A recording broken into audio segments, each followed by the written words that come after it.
இன்னைக்கு சுதந்திர நாள் காலையில் செங்கோட்டையில் நம்முடைய பிரதமர் மரியாதைக்குரிய நரேந்திர மோடி அவர்கள் தேசிய கொடியை ஏற்றி வைக்கக்கூடிய நாள். அதில் அது முடித்து மாலையில் மரியாதைக்குரிய ஜனாதிபதி அவர்கள் எல்லா அமைச்சர்களுக்கும் முக்கிய பிரமுகர்களுக்கும் விருந்து கொடுக்கக்கூடிய நாள். அதனால் வர்றது சிரமம் அப்படின்னு இல்லை, வந்து நீங்கள் பார்க்கணும். காந்திஜியினுடைய ரோலையும் நேதாஜியினுடைய ரோலையும் இதில் நம்ம கொண்டு வந்திருக்கிறோம். இது பார்த்தீங்கன்னா நல்லது அப்படின்னாங்க. காலையில் கொடியேற்ற நிகழ்ச்சியை முடிச்சுட்டு உடனடியாகவே இங்கே வர இருந்தேன். மருத்துவமனையில் நம்முடைய முன்னாள் ஜனாதிபதி, முன்னாள் பிரதமர் மரியாதைக்குரிய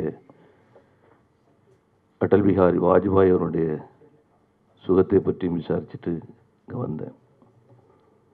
இந்த நிகழ்ச்சியை பார்த்த பின்னாடி இதை செய்ய முடியும். ஒரு நாடகத்தில் மட்டுமல்ல, நாடக கலைஞர்கள், திரைத்துறையைச் சேர்ந்தவர்கள் நினைத்த காரணத்தினாலே தான் நாடு முழுக்க மிகப்பெரிய மாற்றத்தை, அரசியல் மாற்றத்தை இதற்கு முன்பாகவும் கொண்டு வந்திருக்கின்றார்கள். அந்த தாக்கம் 50 வருஷமாக இருக்குது. இன்னைக்கு மாற்றம் வர வேண்டும் என்று சொல்கிறாங்க. அதில் அந்த வசனத்தில் கடைசியில் ஒரு விஷயம், ஏன்னா 5 வருஷத்துக்கு நமோ அப்படின்னாங்க, இருக்கணும் அப்படின்னாங்க.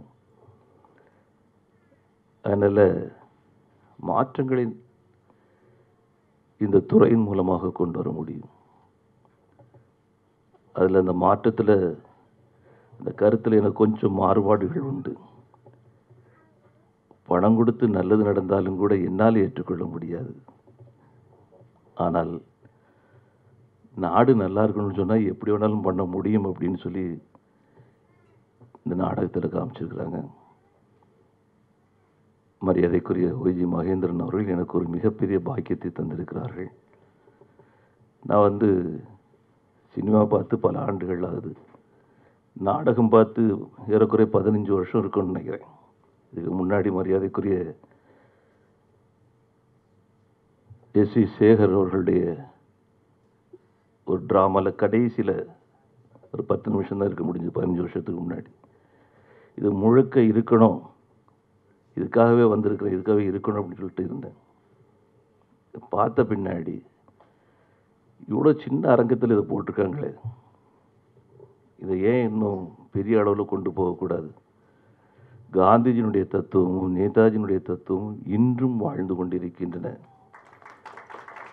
இந்த பூமி ஆன்மீக பூமி, ஆன்மீகம் தழைத்த பூமி, தழைத்து கொண்டிருக்கக்கூடிய பூமி, இன்னும் தழைக்கும் பூமி. அதெல்லாம் இதில் நிரூபிக்கப்பட்டிருக்குது இந்த நாடகத்தில். இதில் ஒவ்வொருத்தரையும் பாராட்டணும். இதில் ஒருத்தரை சொல்லிட்டு இன்னொருத்தரை விட முடியாது. ஒவ்வொரு கலைஞர்களும் மிக மிக அற்புதமாக அவர்கள் தன்னுடைய கடமை செய்திருக்கிறார்கள். அனைவருக்கும் என்னுடைய பாராட்டுக்களை தெரிவிச்சுக்கிறேன். இல்லை, நான்லாம் பேசுகிறத விட அண்ணன் ராதாரவி சகோதரிகள் இவங்கெல்லாம் பேசுனீங்கன்னா நல்லாயிருக்கும்னு நினைக்கிறேன். ஏன்னா என்னை விட நுணுக்கங்கள் உங்களுக்கு அதிகமாக தெரிஞ்சிருக்க முடியும். எதுவாக இருந்தாலும் மேடையில் இருக்கின்ற அனைத்து கலைஞர்களுக்கும்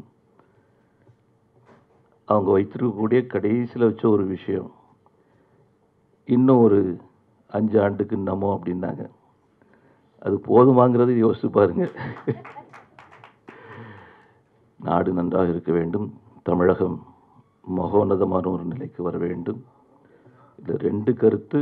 ஒன்று அமைதியான ஜனநாயகம், இன்னொன்று நேதாஜியினுடைய போக்கில் அது கொஞ்சம் வித்தியாசப்படுத்தி காமிச்சிருக்கிறாங்க. அது இதோடு இன்றைக்கி தமிழ்நாட்டில் இருக்கக்கூடிய விஷயத்தோடு ஒப்பிட முடியாது. என்னை பொறுத்த வரைக்கும் தமிழ்நாடு மிக மிக மோசமான ஆபத்தான நிலையில் இருந்து கொண்டிருக்கிறது. இதை நான் எங்கே வேணாலும் சொல்லுவேன். இது உண்மையான ஒன்று. அதிலிருந்து மீள வேண்டும் என்று சொன்னால், நம்முடைய குடும்பங்கள் வாழ வேண்டும் என்று சொன்னால், அதுக்கு நாம் சில முடிவுகள் எடுத்தாகணும். அதுக்கு அருமை சகோதரர் ஒய்ஜி மகேந்திரன் அவருடைய இந்த நாடகம் மிகப்பெரிய அளவில் கை கொடுக்கும் என்று நம்புகின்றேன். இந்த அம்மா இருக்கிறாங்க. அவருடைய பாதங்களுக்கு என்னுடைய வணக்கங்களை தெரிவித்துக் கொள்கிறேன். 66 வருஷத்துக்கு முன்னாடி ஆரம்பித்து எந்த நோக்கத்திற்காக ஆரம்பிக்கப்பட்டதோ அது அப்படியே இன்றைக்கும் நடத்தி கொண்டிருக்கக்கூடிய ஒரு பாக்கியத்தை நீங்கள் பெற்றிருக்கின்றீர்கள். இறைவனுடைய அருளால் இந்த நாடக குழுவைச் சேர்ந்த அத்தனை பேரும் எல்லா நலங்களும் வளங்களும் பெற்று பல்லாண்டு வாழ வேண்டும் என்று என்னுடைய பிரார்த்தனைகளை தெரிவித்துக் கொண்டு அமைகின்றேன். நன்றி, வணக்கம்.